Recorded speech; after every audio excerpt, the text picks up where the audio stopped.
Welcome to the Epcotian Adventure, a podcast where we talk about all things Disney, but we're Epcot-centered. Including tips and tricks, festivals and favorites, and the very latest in our rankings and reviews. But we're still old enough to remember when no one rooted for the villain. This is episode 140, Disney, Are You Listening? Villains Land Edition. Or, pull the lever, Epcotians! So now please remain seated, keeping your hands, arms, feet, and legs inside the podcast as we embark on our Epcotian adventure.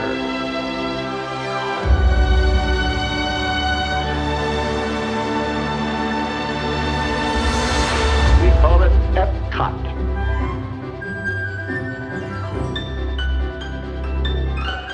Howdy folks, and welcome to episode 140 of the Epcotian Adventure. I'm Rod. And I'm Sue. And today we're delving back into something that we love to do. This is Disney, Are You Listening? And we've actually been right on several of the editions we've done on this. Surprisingly so. Yeah, on like the Country Bear version where we came up with some songs they actually did. That was weird. And they actually are putting Muppets in Rock and Roller Coaster. Who would have thought? That was a pipe dream, really. We nailed that. I love it. So, folks, today we're going to be talking about the new rumors around the Magic Kingdom's new land, Villains Land, and what the original concept art showed and what they're talking about, or what's being rumored to be talked about now. Now, we want to be really clear that these are speculations, that nothing has been released specifically by Disney. Our sources include, quote, sources familiar with the project, unquote.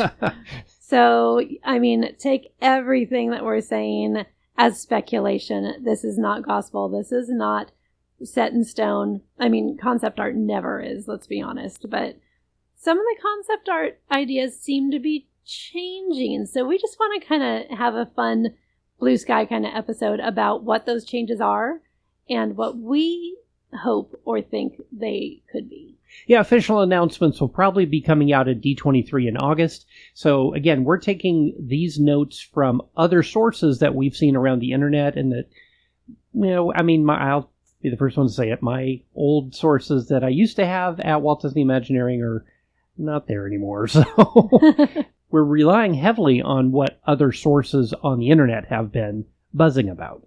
And just kind of putting our spin on it. Yeah. Like I want to start off with one that's not even on our list.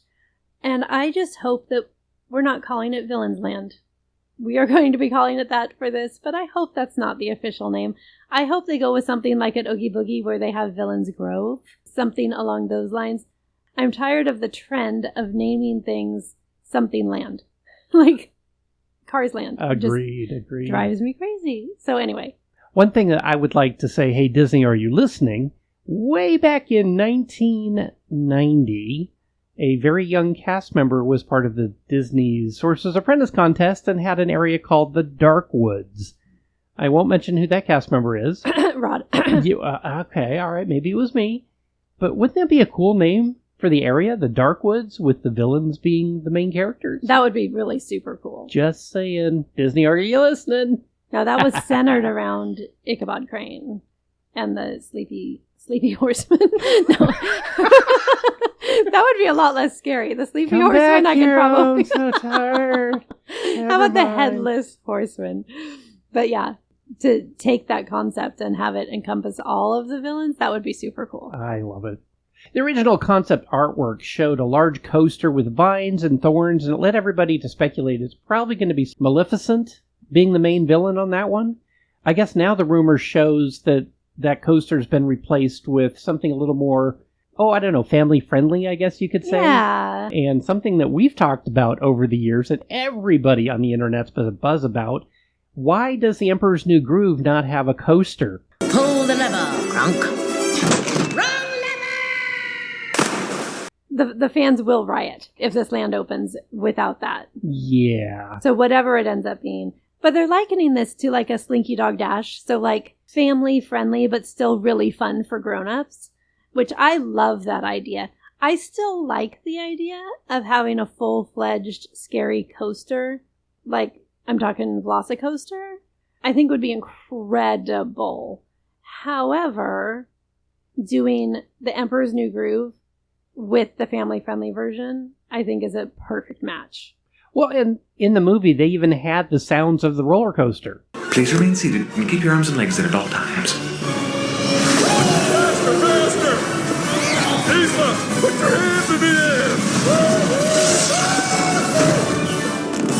air! And I mean, it's made for this. This is the perfect time and place to put that coaster. And if they don't sell the lab coats and the glasses at the end of the ride, they're missing out. Boy, that's the truth. So that's our first hope, is that is true, that coaster is appearing. Like Rod said, we've been gunning for this since the beginning. I think most fans have. As soon as you hear that there's going to be a Villain's Land, almost everybody is like, pull the lever, Kronk. Like, everybody wants this. So, yeah, that is number one on the list, is I just hope that is a true rumor. Back when the original concept artwork came out, too, back in the day, they had a lot of speculation, they being the internet, the global they, that the coaster might also be themed to Hades, because there was this big underwater segment that you could see, and it just felt like an underground world, so that kind of fit into the Hades theme. What the rumor is now is that has become a Hades dinner show. I guess think kind of like Diamond Horseshoe back when it had a show, or Golden Horseshoe if you're a Disneylander. So the rumor is that it's a sit-down, price-fixed restaurant. Because everything is price-fixed now. Yeah, at least it's not like Disneyland Paris and a buffet. Oh, but true. That is true. Yeah, the rumor here is Pain and Panic might make an appearance. And so you saw something about Disney was working on an animatronic of Hades? Yeah, there was a rumor going around that they had casually thrown out in a conversation that they were working on a Hades animatronic. So now that it's being rumored, again, how many times can we use that word? Don't make a drinking game, it'll be dangerous. That there's going to be a Hades dinner show that could be what this is meant for. I have thoughts on this. Do tell. First of all, I don't think a dinner show is a replacement for a roller coaster. Just going to say that. I think the idea of a Hades experience with Pain and Panic would be really fun. I don't know that a price-fixed dinner show is the way to go. I would rather see something along the lines of a character dining experience done like Akershus, but with villains. So instead of having princesses stroll by and chat with you, you're just having villains come by and poke fun at you and tease you and, do villain things. I think that would be really super fun. To do this, we're going to need to do a certain number of things, however. We need to accept the fact that villains need to be face characters. Yeah, Hades from Oogie Boogie Bash. I mean, yes. Come on. He was fantastic there. Making an animatronic of that for this, I think, is crazy. Yes. Talk more about Oogie Boogie, because that is what we are striving for here. Yeah, at the Oogie Boogie Bash, if you go back and listen to the episode we did back in September of last year, there was a meet and greet with Hades. And he was fantastic. He sounded like James Woods. He had the hair that lit up and all the background lit up with him. In a restaurant environment, this could be really fun. I'm not sure exactly how that would work. Is this going to be you're dining in hell? So is it like Hell's Kitchen? I don't know how that's going to be. The underworld. It's a little different. Yeah. Read your Greek mythology. I picture more like Das Steakhouse over at Universal's Epic Universe. Something just dark and foreboding, but with the villains. So Pain and Panic could be wandering through, or part of something that comes alive in the restaurant. Maybe almost even something that was more akin to what the Tiki Room originally was supposed to be, where there was a center element that would come to life and things around you that would come to life during the dinner. More of a timed seating. So I guess it could still be price fixed that way, though. That's where you kind of lose me again. I'm going to go a step further here. Go for it. Because this just occurred to me. Rather than keeping it in the Hades world at all, he can be invited. But this should be not a replacement for Akershus, not that. This should be Cinderella's table. This should be in Maleficent's castle. She is having a party with all the villains because she was left out oh my gosh, of the party she wanted to be invited to. So she's having her own with all the villains. Brilliant. That would be incredible. There we go. That I would pay price fixed for. Oh, I love that idea. So Disney, are you listening? Because this would be so much fun. If this is not, again, not a replacement for a roller coaster, but this can be an and. This should be an and. This should be in, I'm sure that they have something planned for the castle. Rumor has it that it is Maleficent's castle based on the original concept art. I haven't heard that that's changed. She tends to be kind of the reigning villain among the favorites anyway. But that would be really fun. I love that idea. And you could bring some element of the dragon from Disneyland Paris' castle. Oh, yes. To be over I there. have other plans for her. Okay.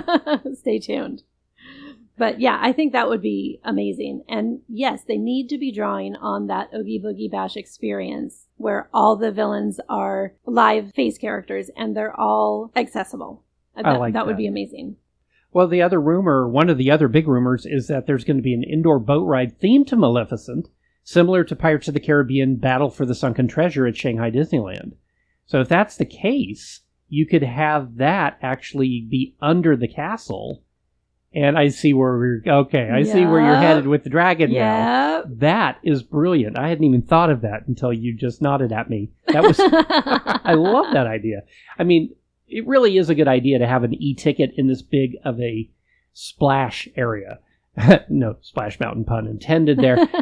But you do need, if you're going to have something that's going to be the Epic Universe killer, which this is really not going to be, it's their answer to Epic Universe is this Villains Land at Magic Kingdom. So they do need a large, like Harry Potter style attraction is at Epic. This is that same thing for Villains Land. So it's got to be a blow away your mind kind of attraction, which that Pirates of the Caribbean Battle for the Sunken Treasure is. So I think pulling that over and putting Maleficent into it, fantastic idea. And we haven't been on that one personally. If you heard our interview with Andy Hammer way back in season 1, you've heard his experience getting to work on that attraction before it opened. And you're about to see a lot of content about it on YouTube because the adventure is about to leave out of Singapore and there's a lot of YouTubers who are going to be heading over to Shanghai Disney. So stay tuned. If you are not familiar with that ride, start checking out your favorite YouTubers because they're going to show it to you. Now, there is one last rumor, and it's very, very vague. All we know is that Disney has filed plans that include a flat ride, which is usually like a spinner. Think of like Dumbo or the Aladdin's carpets, or something like Emotional Whirlwind at DCA, which is basically a different kind of spinner. Now, this could also be something akin to teacups or the Rapunzel thing that they're putting in somewhere. Adventure World in Paris, yeah. Yes. So it could be any of those style rides. Rod, what is your thought as far as a theme for this one? Well, my thought actually is something like Emotional Whirlwind, but with little cages. So put your kids in the cages and leave them with us. They're going to be villains, but why not? Magic Mountain used to have a kids ride that was exactly that. They literally did. They were the bird cages themed to Tweeties. So, I mean, why not have the villains have a service where you can leave your kids with them? Because people actually would. That's a good point. Okay, well, the one thing they don't need is yet another spinning ride like Dumbo, because that would be actually the fourth one at Magic Kingdom. Seriously, So please, enough with the spinny Dumbo type rides. But there are a lot of good carnival-style attractions out there that are family-friendly that wouldn't have a height requirement, and I think Disney will find a good one and theme it right. I don't have anything on the top of my head, but let us know down in the comments. What would you like to see there? What are you thinking about this? I am hoping for something old school. My personal thought is, if you've ever played Disney Emoji Blitz, I'm kind of obsessed with that game. And when you use Lucifer, if you use him, his little power that he has is 3 teacups, and he spins them around, and you have to guess which one Jacques is under, or Jacques or Gus Gus. I think Gus Gus. Anyway, it would be fun to have his version of the teacups. If you're going to go that round, I think that would be really fun. Cute. And now that I say that, I'm not sure. Rod, I bet you can help me with this. Could a flat ride on a permit, could that translate to a traditional dark ride? Not usually. Space-wise, a flat ride is usually stationary. It's going to be something that is, like you said, a spinner or something of that nature. It's something that doesn't take up a large footprint. Gotcha. A dark ride is going to have a large footprint and vehicle storage and things of that nature. So my guess is if we're looking at it, the Encanto area being built at Animal Kingdom, where they're building the 2 major e-tickets and a carousel, this is similar to that, where they're going to build a couple of e-tickets or an e-ticket and a big experience, and then something for the kids that don't want to go in, or the parents don't want to take them into the darker looking attractions, but there's still something for them to do. I like it, and that's important. That's a good thing. It's important, and it's very Disney. Yes. That is something that they excel at Universal and Six Flags and Enchanted Parks and SeaWorld, and they just don't have that yet. Right. Well, and that was Walt's thing, is so that everyone can have fun together. We don't want to leave out the little ones. Speaking of leaving things out, yes, there's going to be shopping, there's going to be food, there's going to be character interactions. Who knows what those are going to be at this point? We'll find out a lot more about everything Villains Land at D23. I cannot wait. My only demand, and yes, it's a demand, is that we get to try Kronk's spinach puffs. My spinach puffs. Oh, yeah. Disney, are you listening? We gotta have those. Before we go, we always have to thank the Phoenicians. So, thank you, Phoenicians. Thank you, Phoenicians. And don't forget to rate, review, like, share, and subscribe. It really does help other people find us. You can find us on social media on Instagram, Facebook, and YouTube, and wherever you listen to podcasts. The Epcotian Adventure is a $1,000 brunch production and a proud gold member of D23. Thanks for joining us today for episode 140 of the Epcotian Adventure. I'm Rod. And I'm Sue. And we'll see you in line. Bye.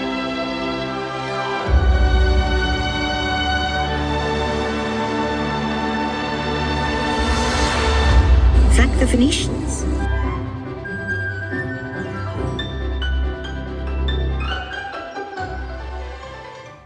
The competitor. But a computer. Not a computer. Not a computer. But a competitor. But yeah,